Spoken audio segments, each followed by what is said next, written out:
Bijepur block अंतर्गत तालपदर ठारे एक विशाल आंब गछ टली पड़िथिबारु यातायात व्यवस्था रे बाधा सृष्टि हेउछि।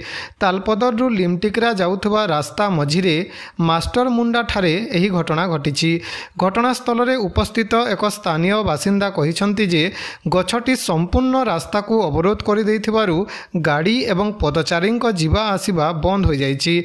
लिमटिकरा और बारगुड़ा अंचलर छात्र छात्री और लोकंक पई एहा एकमात्र प्रमुख रास्ता होइथिबारु समस्या अधिक हेउछि। भाग्यवशतः एही घटना रे कोनोसी जीवन क्षय बा आघातर खबर मिली नाही। घटना परठारु स्थानीय लोके प्रशासनक दृष्टि आकर्षण करिबा पई चेष्टा करूछंती। स्थानीय बासिंदा माने यथाशीघ्र रास्ता अवरोध दूर करा जाई यातायात व्यवस्था सुगम करिबा पई प्रशासन को अनुरोध करिछंती। लिमटिकरा तालपर के रास्ता दिजीरा तो यहाँ जस्ट आंब जो उठी पड़गला यहाँ बटा उठी पिला मैंने पड़ी हो बहुत पिला बारगुड़ा लिमटिकरा तालपर जाए तो गोटे रास्ता है यात्री मैंने भी जाऊँ आड़े सब असुविधा होन तो देखमा क्या सुविधा कर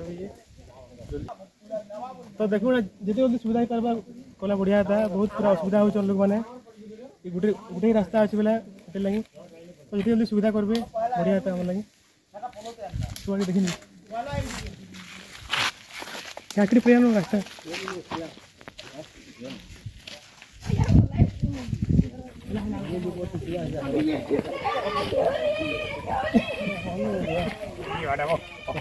भाग्य से मैं मला से